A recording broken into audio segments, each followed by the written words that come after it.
답은 없죠.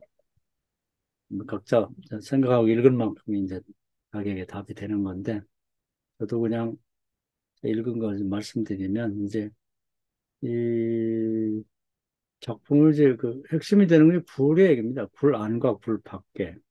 불 안에는 이제 어떤 이타적인 세계죠. 그래서 뭐 서로 그 시레이션, 그것을 이제 통조림을 서로 먹으라고 이제 격려도 하고 더 먹으라고 그러고 너무 더 많이 가져가라고 그러고 추우니까 이제 뭐 거기 시레이션 뭐 들어있는 여러 가지 종이라는 걸 태워갖고 따뜻하게 몸을 녹이도록 그렇게 배려를 해주고 또 서로 기대고 이제 이렇게 체온을 나누면서 같은 공간에서 이렇게 에, 잠을 자죠. 같이 먹고 그래서 이제 서로를 뭐 한편에 의심도 있지만 이제 전체를 보면 이제 상대를 배려하는 그런 입장이 되죠. 그런 상황에서 이제 뭐 단독 강화가 되고 이제 어떤 전쟁터라고 할지라도 같이 먹고 마시고 그런 한 식구 같은 상황에서는 이제 싸움이 중단되고 이제 잠시 동안이면 평화가 유지될 수 있다. 그러나 이제 불 밖을 나가면 이제 이기적인 세상이죠. 그래서 이데올로기님 하는 것들이 다 보면은 자기에게 유리한 이익을 취하기 위한 목적에서 세워진 거니까. 그런데 이제 굴 밖에 나와서 이런 식으로 살면 반드시 죽는다는 거죠. 둘 다. 음, 그래서 이제 현실에서도 굴 밖에서는 자기 입장이 분명해야 되고 한가리게 한편에 분명히 서야 돼. 이것도 저것도 아닌 사람은 양쪽의 공격을 받아 죽게 되는 거죠. 그래서 여기는 뭐 인민군도 뭐 국방군도 아닌 중국군에 서 죽었지만 제3자에 의해서도 이 불 밖의 세계에서는 이제 이렇게 선명하지 못한 사람을 다 싫어해요. 이게 묘한 세계죠.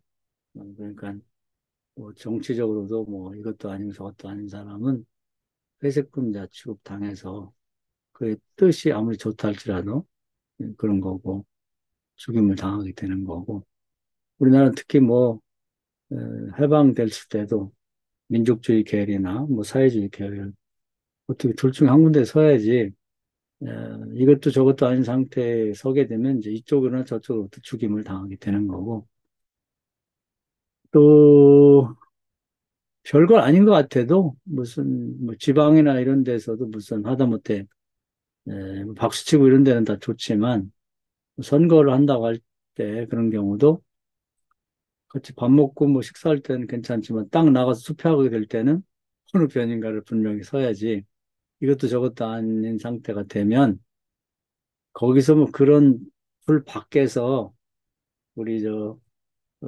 김성호 목사님처럼 휴머니즘을 얘기하고 뭐 그래가지고 이것도 정의한 상태가 되면은 전쟁 때 총을 맞아 죽는 것처럼 이쪽 저쪽으로부터 총 맞아 죽는 말에 공격에 죽게 되는 그런 좀 슬픈 사회죠. 이게 이제 이익 사회다 보니까 그런 것 같아요. 그래서 이제 이런 현실을 작은 사건을 통해서 우리에게 말해주는 것 같습니다. 그래서 우리는 어, 이것은 이제 혼란을 겪게 돼서 굴 아닌지 굴 밖인지를 어, 혼돈하게 되면은 어, 굴 안에만 계속 살면 모르지만 밖에 나와서 활동하게 될 때 그 사람들은 이제 반드시 죽임을 당할 수밖에 없다. 공격의 대상이 된다는 것을 말해주고 있는 것 같아요. 그러니까 이게 이제 집안도 마찬가지인데 뭐 어떤 집안을 보면은 뭐 정치적으로도 뭐 좌파가 있고 우파가 있으면 아버지는 우파일 경우가 많고 자식들은 좌파일 경우가 많은데 집안에서 같이 밥 먹을 때는 뭐 이거 먹어라 저거 먹어라 하지만 밖에 나가게 되면은 뭐 투표할 때 벌써 달라지죠. 뭐 젊은 자식은 좌파 쪽을 찍고 아버지는 뭐 우파 쪽을 찍고 분명히 갈라지죠. 근데 이제 이것도 저것도 아닌 사람들은 하여튼 이 사회에서 원치 않는 대상이 되고 이제 공격의 대상이 된다. 어떤 형태로든지 죽을 수밖에 없다.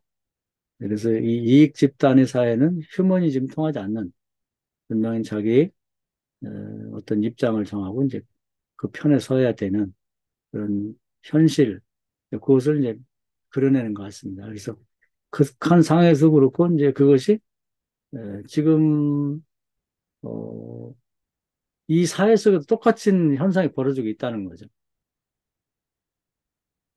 그래서 마땅치는 않지만 그게 현실이라는 거예요. 그래서 이 사람들이 죽지 않으려면은 인민군은 인민군 쪽으로 가고 또 이 양씨 같은 경우는 이제 국방군 쪽으로 도망을 쳐서 했더라면 이제 결국 다시 원수같이 뭐 총벌이를 겨누겠지만 살아남을 수 있었겠죠. 그런데 굴 안에와 굴 밖의 상황을 이제 착각하다 보니까 결국 죽임을 당했다는 거죠. 이것이 지금도 현실이다. 그것을 말해주는 것 같아요. 작은 아주 단편이지만 어, 굉장히 중요한 얘기를 우리에게 다시 상기시켜 준 것 같습니다. 어, 그런 점에서 뭐 명품이라고 보기는 어렵지만 그래도 상당히 의미가 있는 작품이다. 우리의 현실을 직시하게 만드는 작품 이렇게 볼 수가 있을 것 같습니다. 여기까지 말씀드릴게요. 자, 뭐 하실 말씀 있으면 한마디 듣고 오늘 강의 마치겠습니다.